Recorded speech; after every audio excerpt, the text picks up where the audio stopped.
આપ સર્વોને હેતપૂર્વક જય શ્રી સ્વામિનારાયણ।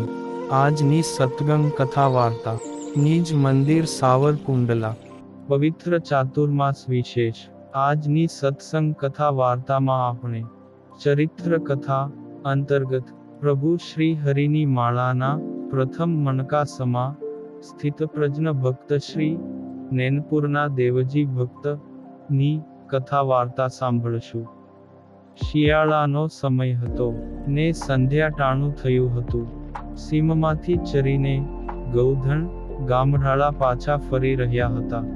ગામના ખેડૂ પોતાના ખેતીના કામ પૂરાન કરીને ઘરે આવી રહ્યા હતા। એવા સમયે નેનપુર ગામમાં વૈરાગ્ય મૂર્તિ સદ્ગુરુ નિષ્કુળાનંદ સ્વામી અને સદ્ગુરુ ગુણાતીતાનંદ સ્વામીએ પધરામણી કરીને ગામને ધન્ય બનાવ્યું। ગામમાં સત્સંગીઓના 5-7 ઘર। તે હરિભક્ત દેવજીભાઈએ વહાલા સગા આવ્યા જાણીને હર્ષભેર સંતોને ઉતારાની વ્યવસ્થા કરાવી। રાતે ધૂન આરતી ને કથા વાર્તા થઈ। નિષ્કુળાનંદ સ્વામીએ પૂર્ણ પુરુષોત્તમ નારાયણના મહિમાની ભારે વાતો કરી। પછી સદ્ગુરુ શ્રી ગુણાતીતાનંદ સ્વામીએ સર્વદેશી સમજણ ને સંત મહિમાની વાતો કરી। રાતના 12 થવા આવ્યા એટલે દેવજી ભગતે કહ્યું કે સ્વામી હવે વાતું રાખો। તમે 20-22 ગાઉનો પંથ કરીને આવ્યા છો એટલે થાક્યા હશો, માટે હવે પ્રભુને સંભાળીને આરામ કરો। ત્યારે ગુણાતીતાનંદ સ્વામીએ ભગતને પૂછ્યું કે તમારે સુવાનો વખત થયો હોય તો કથા બંધ કરીએ। ત્યારે ભગતે કહ્યું કે સ્વામી મારે તો સુવાને હજુ વાર છે। અહીંથી હું મારે ખેતર જઈશ ને ત્યાં ખેતરને ફરતો આંટો દઈશ, પછી માંચડા ઉપર બેસીને નિયમની 200 માળા ફેરવીશ। નિદ્રા તો મારાથી દૂર રહેશે, હું એને બોલાવીશ ત્યારે એ આવશે। એમ કહીને દેવજી ભગત તો ખેતર જવા ચાલી નીકળ્યા। ત્યારે નિષ્કુળાનંદ સ્વામીએ કહ્યું જે સ્વામી સાંભળ્યું ને, આ ભક્ત ભલે સંસારમાં રહ્યા પણ છે ને જળકમળવત। આપણે તો કેટલાક ભક્તને દર્શન દેવા અને આવા સ્થિત પ્રજ્ઞ ભક્તના દર્શન કરવા માટે સત્સંગમાં ફરીએ છીએ। ત્યારે તે કહે જે હા સ્વામી આપ કહો છો એમ જ હું પણ સમજું છું।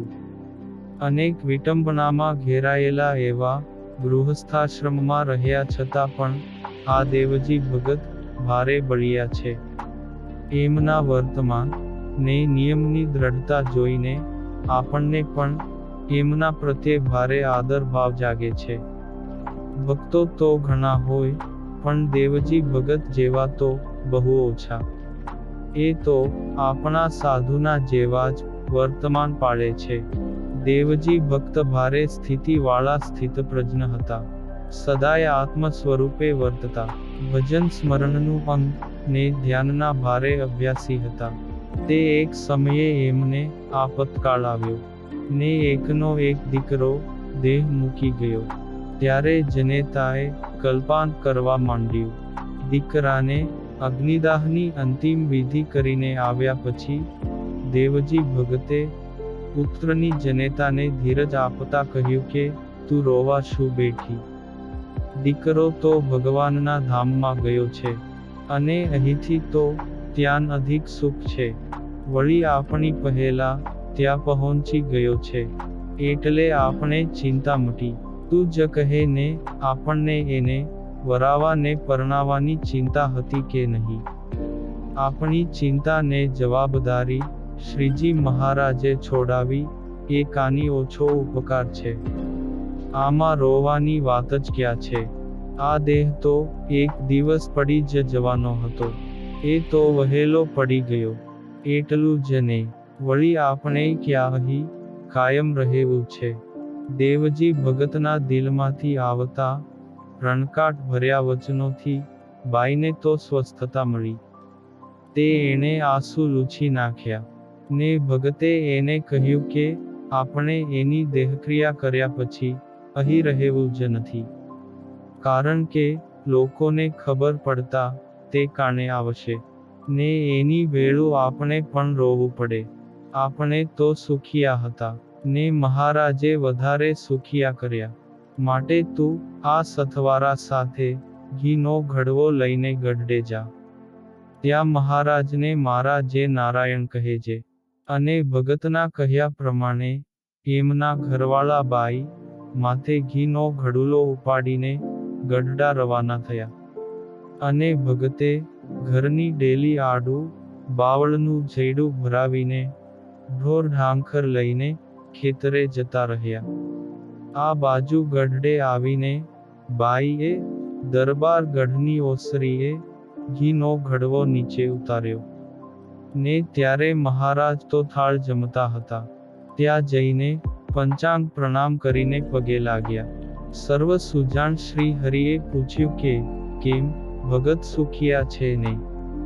ત્યારે બાઈએ કહ્યું જે હે મહારાજ ભગત સુખિયા હતા અને હવે તો આપે વધારે સુખિયા કરી દીધા. એથી એણે જે નારાયણ કહ્યા છે.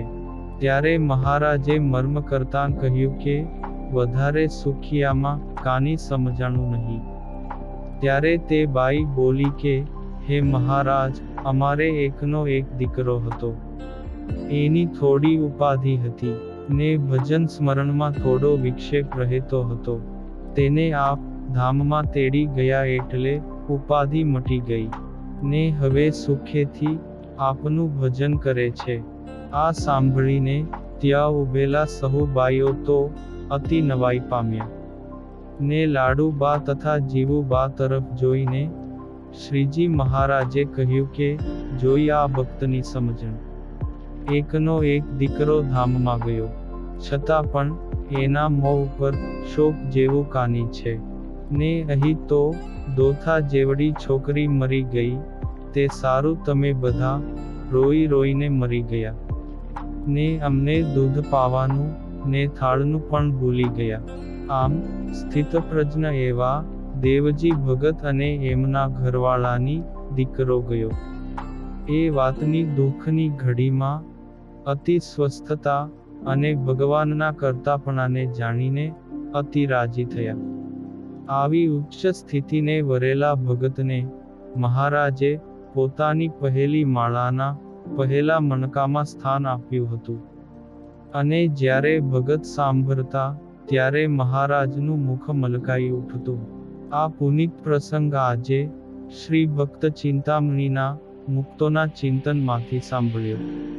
અને હવે પછીની કથા વાર્તા આપણે આગળના ભાગમાં સાંભળશું. અત્યારે આપ સર્વોને ભાવથી જય શ્રી સ્વામિનારાયણ.